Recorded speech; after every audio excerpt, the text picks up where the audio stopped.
Let's get started with Revit MEP 2017. The first thing I'd like to look at when we open up Revit is what we're confronted with here. This is the startup dialog. It's broken down into a couple different sections. The first section we'll look at is the projects. Of course, we can open, go to new. We can create a new project based on some of these predefined templates, or obviously we see that we can open up our 4 last projects that we've had open.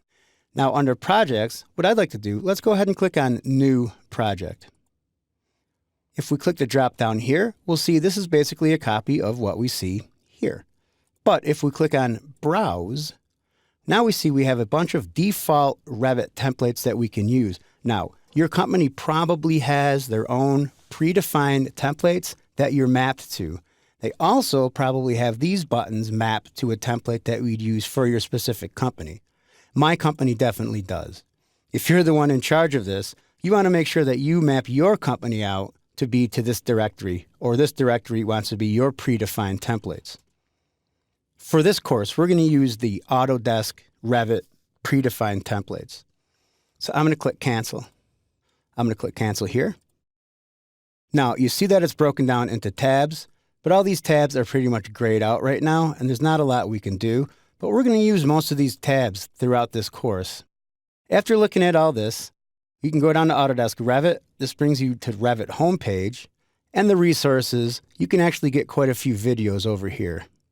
Lynda.com is included if you click the drop down, additional resources, and you go third-party learning content, you go right back in a full circle to Lynda.com. Now what I'd like to do under projects, I'm going to click on new. I'm going to click Browse. I'm going to find Electrical Default Metric because this is what I'd like to start with. And I'd like to click Open. Now I want to click OK. This brings us into Revit.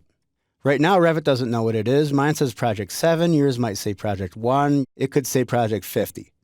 Either way, it doesn't matter. But what we want to do is come over here and click the Save button. Notice the toolbar that it's on. This is called the Quick Access toolbar. And again, we're going to use this quite a bit throughout this course. Go ahead and click on the Save button. And I want to browse to where I'm keeping my exercise files.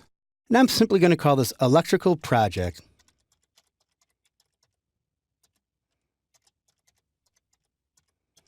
Now, before we hit Enter or Save, click on the Options button. The maximum backups is 3.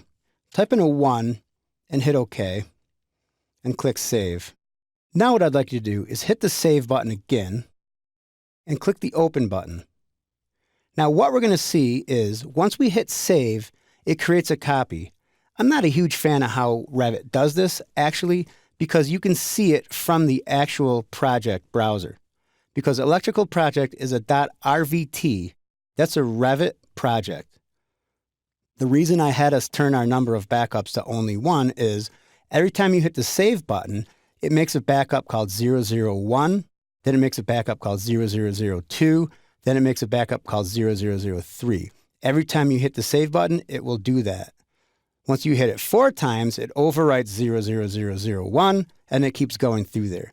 What I find is a lot of times people accidentally will open this file.